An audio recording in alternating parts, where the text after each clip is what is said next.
and welcome to Money Trail with me, Amir Arfat. Today, the international banking cartel, from the Rothschilds to the House of Morgan to the Federal Reserve. Who controls the world's money?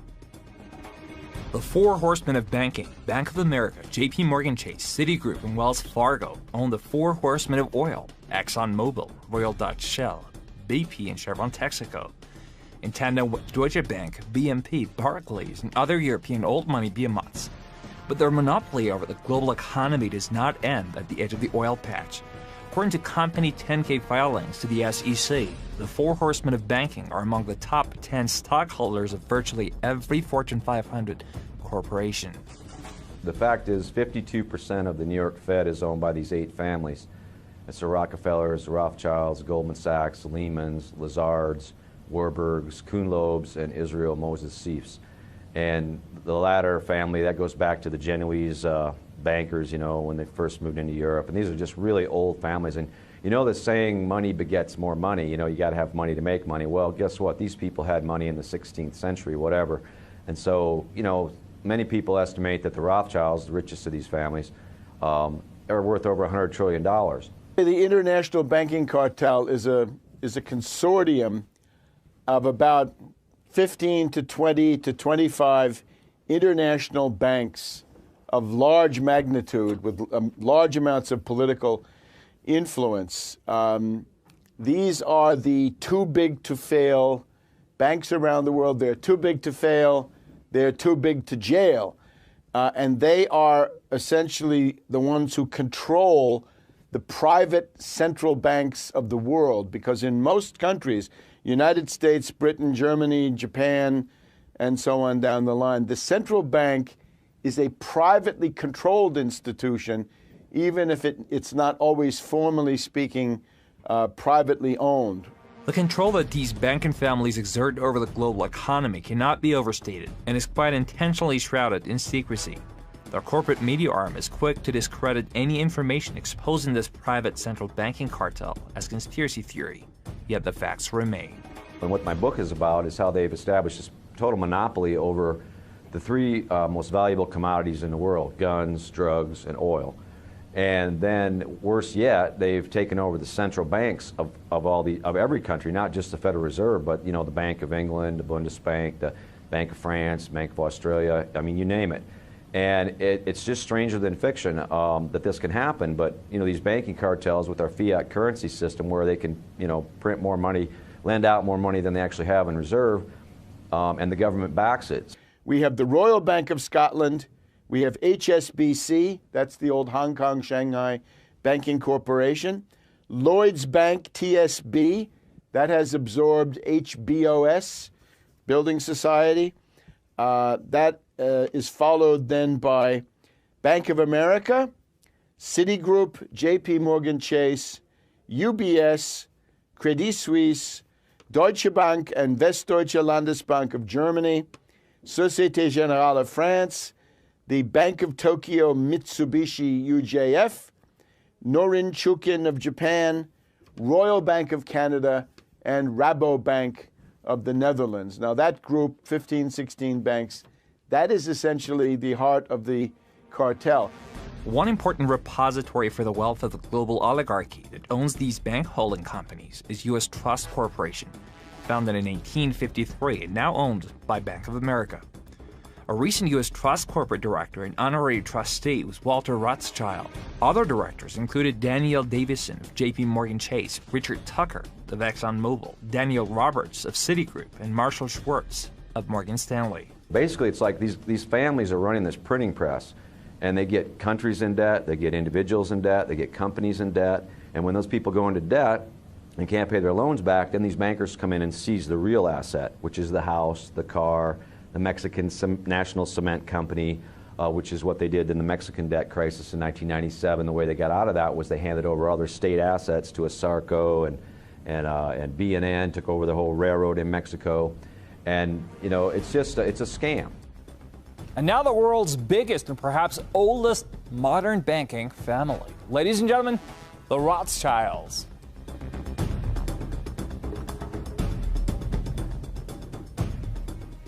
In 1694, William III teamed up with the UK aristocracy to launch the private Bank of England. The Rothschilds and their inbred 8 families partners gradually came to control the Bank of England. Mayor Amschel Rothschild once said, quote, "I care not who controls a nation's political affairs, so long as I control her currency." When Amschel Meyer Bauer inherited the business, he decided to change his name to Rothschild. Amschel soon learned that loaning money to governments and kings was more profitable than loaning to private individuals. Not only were the loans bigger, but they were secured by the nation's taxes. Mayer Rothschild had 5 sons. He trained them all in the skills of money creation, then sent them out to the major capitals of Europe to open branch offices of the family banking business. His first son, Amschel Meyer, stayed in Frankfurt to mind the hometown bank. His second son, Solomon, was sent to Vienna. His third son, Nathan, was clearly the most clever. He was sent to London at age 21 in 1798, 100 years after the founding of the Bank of England. His fourth son, Carl, went to Naples, and his fifth son, Jacob, went to Paris. Rothschilds soon grew unbelievably wealthy. By the mid-1800s, they dominated all European banking and were certainly the wealthiest family in the world. The Rothschild family was a German banking family. Their original name was Bauer. They changed their name to Rothschild. The sons of Mayer Amschel Bauer Rothschild were spread out across Europe. They funded all sides of all conflicts. I guess the most famous instance of that is when they funded the Duke of Wellington and Bonaparte's army. They financed the Crimean War, and they financed, Napoleon and all that stuff. Wellington, both sides of that conflict, and that was the pattern. They started getting the royal families of Europe into debt to them, so they'd owe them money. This is the Waterloo battlefield about 200 miles northeast of Paris in what today is Belgium. Here Napoleon suffered his final defeat, but not before thousands of French and Englishmen gave their lives on a steamy summer day in July of 1815. The outcome was certainly in doubt. In fact, had Napoleon attacked a few hours earlier, he would probably have won the battle. But no matter who won or lost back in London, Nathan Rothschild planned to use the opportunity to try to seize control over the British stock and bond market and possibly even the Bank of England. The day after the Battle of Waterloo, in a matter of hours, Nathan Rothschild came to dominate not only the bond market, but the Bank of England as well. Whether or not the Rothschild family seized control of the Bank of England, the first privately owned central bank in a major European nation and the wealthiest, one thing is certain. By the mid-1800s, the Rothschilds were the richest family in the world, bar none. Over 2 centuries, disguising what they're doing, disguising what the ownership of their corporations is. There is no reliable information on the magnitude of their wealth in this day and age. Author Frederick Martin estimates that by 1850, the Rothschilds were worth over $10 billion. Some researchers believe that their fortune today exceeds $100 trillion. That's how the Rothschilds started, was by funding these wars in Europe, and they just gained power. The Rockefellers in America were financed by the Rothschilds, along with the Kuhn-Loeb family. They financed Cecil Rhodes, making it possible for him to establish a monopoly over the diamond and gold fields of South Africa. In America, they financed the Harrimans and railroads, the Vanderbilts in railroads and the press, and Carnegie in the steel industry, among many others. In fact, during World War I, J.P. Morgan was thought to be the richest man in America. But after his death, it was discovered that he was actually only a lieutenant of the Rothschilds. By 1850, James Rothschild, the heir of the French branch of the family, was said to be worth 600 million French francs, 150 million more than all the other bankers in France put together. He built this mansion called Ferrier, just east of Paris. Wilhelm I, on seeing it, exclaimed, "Kings couldn't afford this. It could only belong to a Rothschild." At the heart of the whole Rothschild money accumulation was that relationship they had with these royals. And then, then they started acquiring control of all these central banks. And once again, once you have, $1 billion, easy to make 10 billion. Once you have 10 billion, 100 billion's nothing. Once you have that, 100 trillion's nothing.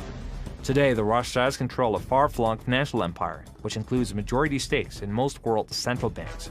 They are founding members of the exclusive $10 trillion Club of the Isles, which controls corporate giants Royal Dutch Shell, Imperial Chemical Industries, Lloyds of London, Unilever, Barclays, Lorno, Rio Tinto Zinc, BHP Billiton. The Club of Isles is led by the Rothschilds and includes Queen Elizabeth II and other wealthy European aristocrats and black nobility. It dominates the world's supply of petroleum, gold, diamonds, and many other vital raw materials. You can't tell the difference between, the Rothschilds and the royals. It's all the same stuff. And they have joint investments. The biggest investment, I believe, is the Quantum NV Fund, which is based in Curacao, which interestingly is also home to the biggest oil refineries in the Western Hemisphere. It's just north of Venezuela, so they take all that Venezuelan crude, they take Nigerian crude there, they have these huge refineries, Royal Dutch Shell and ExxonMobil on them. And they also have this Quantum NV Fund, a lot of offshore stuff happens there. How about the American version of the Rothschilds? Who started banking in the U.S.? The House of Morgan presided over American finance from the corner of Wall Street, acting as quasi-U.S. central bank since 1838, when George Peabody founded it in London. The Morgan financial octopus wrapped its tentacles quickly around the globe. Morgan Grenfell operated in London. Morgan & Sioux ruled Paris. The Rothschilds' Lambert cousins set up Drexel & Company in Philadelphia. The House of Morgan financed the launch of AT&T, General Motors, General Electric, and DuPont. Like the London-based Rothschild and Barings banks, Morgan became part of a power structure in many countries. Morgan was the official U.S. representative of the City of London and British banking. He was London's man in New York City. This gave him dominant power. A recession in 1893 enhanced Morgan's power. That year, Morgan saved the U.S. government from a bank panic, forming a syndicate to prop up government reserves with a shipment of $62 million worth of Rothschild gold. The origin of the situation we're in now, right? Where do we get this world banking cartel, and how do they control the finances and the central banks of these countries? It actually takes us back to 1895, and this was an attack on the United States organized by London and by Morgan. And the goal was to force the U.S. Off the gold standard by buying up all the gold that was in the backing of the U.S. dollar.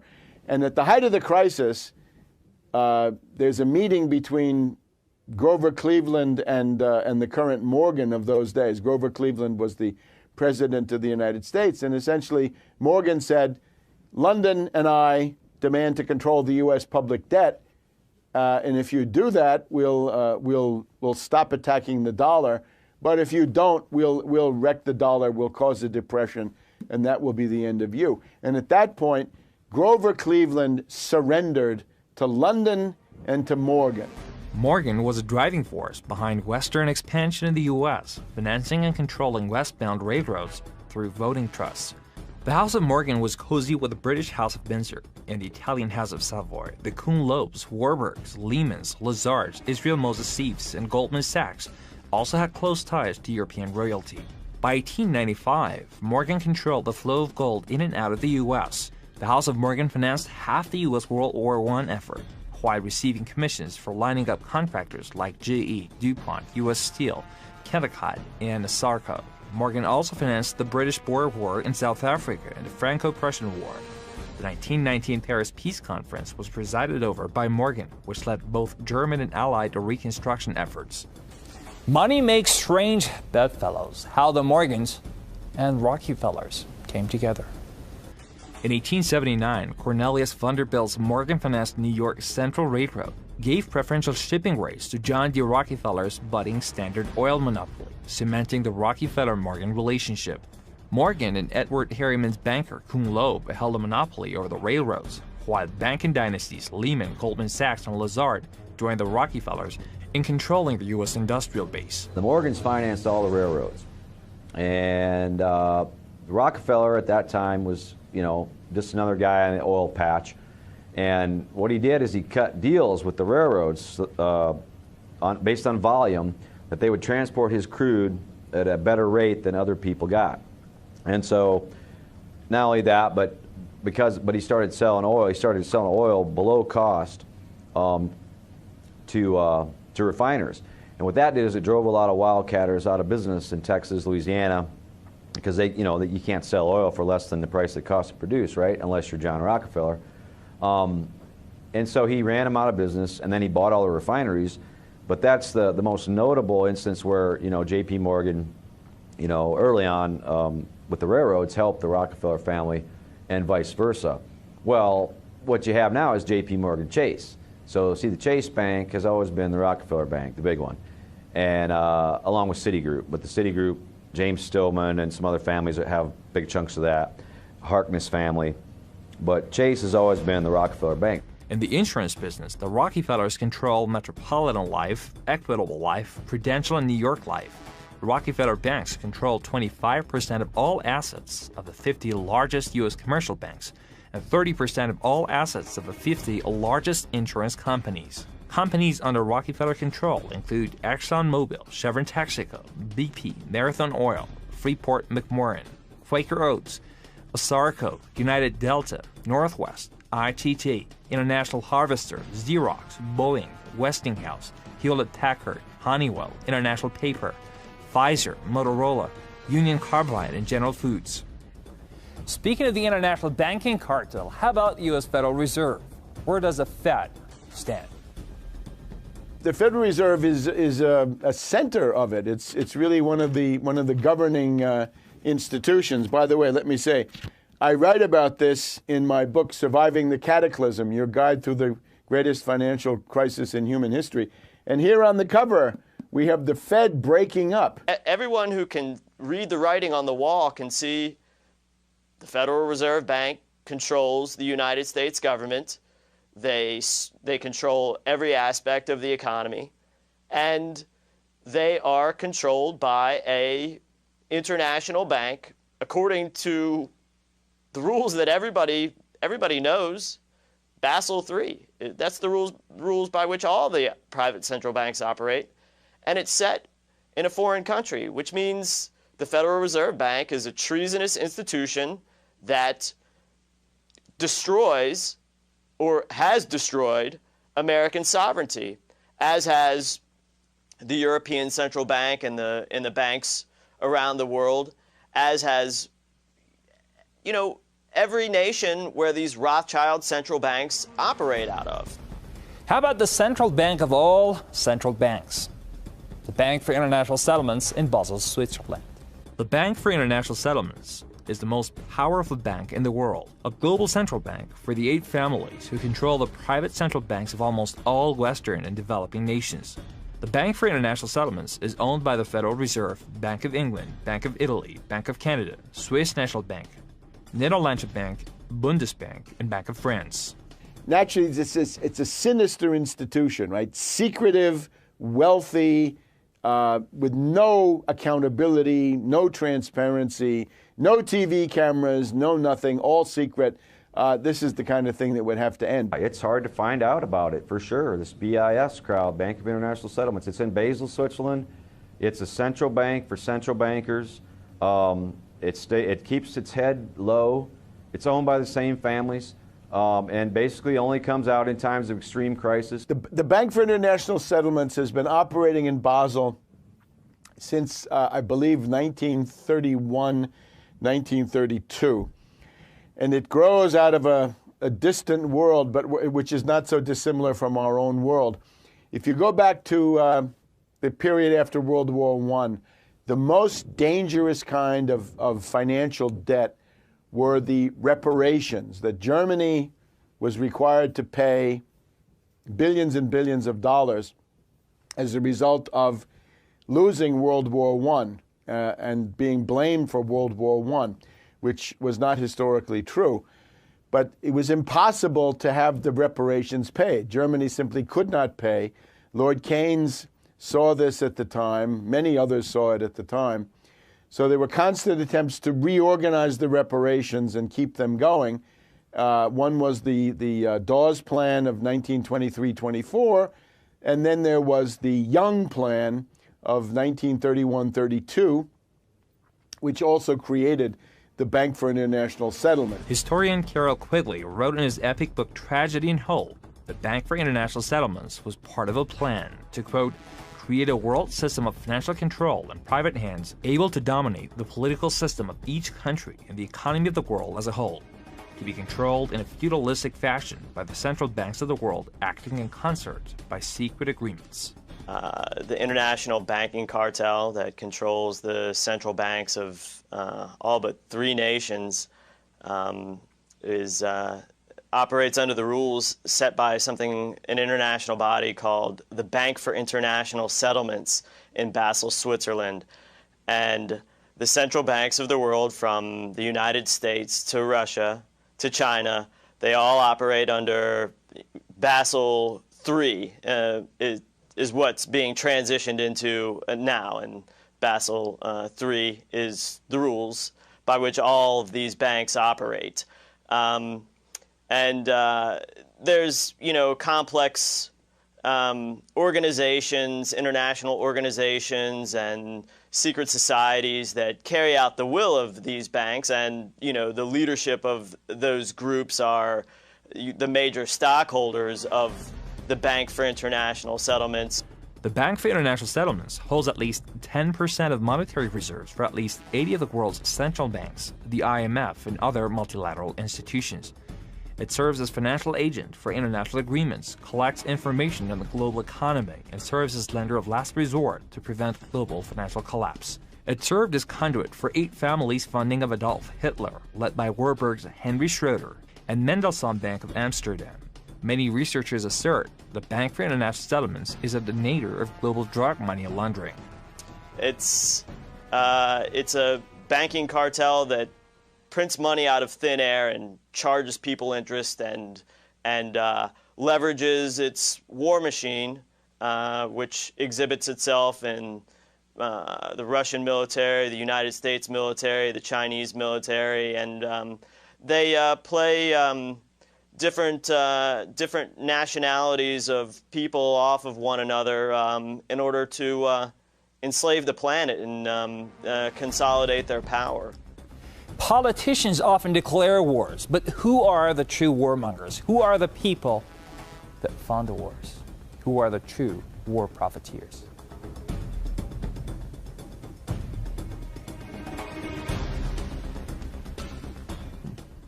The controlling of the money supply and the economy is only a portion of the power the international bankers wield against us.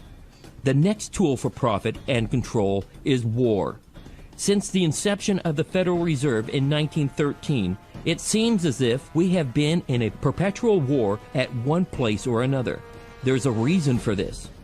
It's important to understand that the most lucrative thing that can happen for the international bankers is war, for it forces the country to borrow even more money from the Federal Reserve Bank at interest.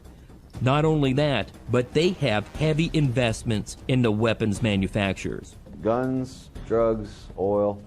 If you look at the numbers, it's the 3 most valuable commodities in the world. So if you're a banker, you're going to want war.